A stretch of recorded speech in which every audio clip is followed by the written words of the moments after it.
जिस समाज को पढ़ने से रोका गया वही समाज आज संविधान पढ़ा रहा है।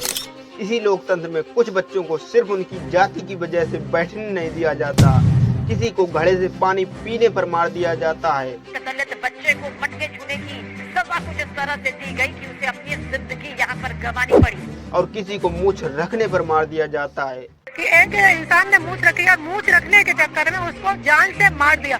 इसी सिस्टम के खिलाफ खड़ा हुआ एक संगठन भीम आर्मी। तो सवाल यह है कि भीम आर्मी को बनाने की क्या जरूरत पड़ी थी, और इससे भी बड़ा सवाल, क्या भीम आर्मी सिर्फ एक संगठन है या सिस्टम को चुनौती देने वाला एक आंदोलन? जानेंगे इन्हीं सारे सवालों के जवाब आज के इस वीडियो में।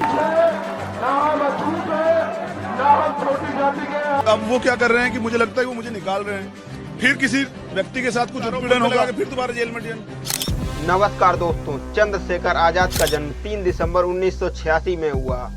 भीम आर्मी का निर्माण कैसे हुआ, इसको जानने के लिए हम 11 साल पीछे चलते हैं। सन 2014 में सतीश कुमार, विनय रतन और चंद्रशेखर आजाद ने मिलकर इस संगठन को बनाया, जिसमें उन्होंने बहुजन समाज के युवाओं को जोड़कर शिक्षा केंद्र भीम पाठशालाएं शुरू की। दलित बस्तियों में फ्री स्कूल, कोचिंग और लाइब्रेरी शुरू की, जिसमें बाबा साहब के विचार और अपने अधिकारों के कर्तव्य पढ़ाए गए। उस समय ना कोई पार्टी, ना कोई चुनाव, ना कोई बड़ा फंड, सिर्फ ग्राउंड लेवल की एजुकेशन मूवमेंट।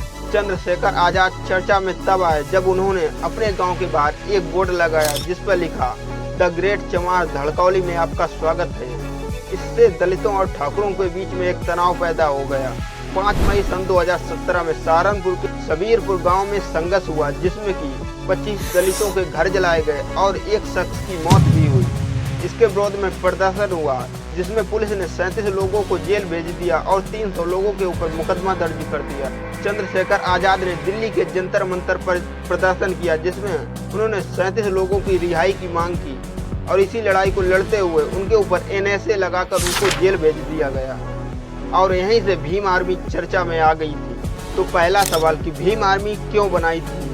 भीम आर्मी का निर्माण कोई अचानक लिया गया फैसला नहीं था, बल्कि यह जमीनी हालात और लगातार हो रहे अन्याय, अत्याचार और दलितों पर हिंसा की मुख्य वजह थी। पश्चिमी उत्तर प्रदेश और आसपास के इलाकों में जातिगत हिंसा, सामाजिक बहिष्कार और अपमान की घटनाएं लगातार हो रही थी। पुलिस प्रशासन अक्सर निष्क्रिय रहता था, पीड़ितों को न्याय नहीं मिल पाता था। संविधान के अधिकारों का गांव-गांव में दलित समाज को अभाव किया, जैसे SC/ST एक्ट, संविधान में संरक्षण मिले और संरक्षण की सही जानकारी नहीं। भीम आर्मी ने शिक्षा को अपना अधिकार बनाया और स्थानीय स्तर पर संगठित ताकत से दलित समाज बिखरा हुआ था। कोई ऐसा संगठन नहीं था जो अन्याय के खिलाफ तुरंत खड़ा हो सके, अत्याचार के समय सामूहिक आवाज बन सके। शिक्षा के जरिए आत्मसम्मान की लाई चंद्रशेखर आजाद और उनके साथियों ने महसूस किया कि बिना शिक्षा, संगठन और संघर्ष के सम्मान नहीं मिलेगा।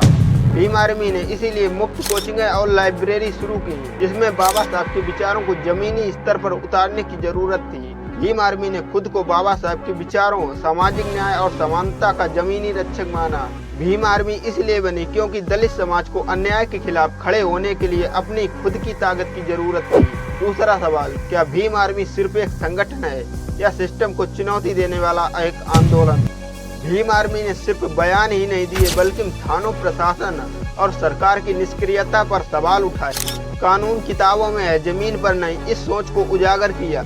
दलित समाज को डर से बाहर निकालकर संगठित होने का साहस दिया। सीधे उस सिस्टम को चुनौती थी जो बराबरी का वादा करता है लेकिन जमीनी स्तर पर असमानता बनाए रखता है। नेतृत्व और प्रतीक चंद्रशेखर आजाद सिर्फ एक नेता नहीं, बल्कि युवा बहुजन का प्रतिरोध बनकर उभरे। उनकी गिरफ्तारी और राज को बार बार दबाने की कोशिशें इस बात का सबूत है कि सिस्टम ने भीम आर्मी को खतरे के रूप में देखा। भीम आर्मी सिर्फ NGO नहीं, राजनीतिक पार्टी नहीं, यह एक सामाजिक राजनीतिक आंदोलन है जो कहता है कि संविधान और दबे कुचलों की बात करेंगे, सड़क पर भी करेंगे और संसद में भी करेंगे। भीम आर्मी सिर्फ एक संगठन नहीं, यह एक चेतना है, प्रतिरोध है और सिस्टम को आईना दिखाने वाला आंदोलन है। अगर ये वीडियो आपको अच्छा लगा तो इस वीडियो को लाइक करें और शेयर करें, और हमारे इस YouTube चैनल को सब्सक्राइब कर लें। बहुत बहुत धन्यवाद।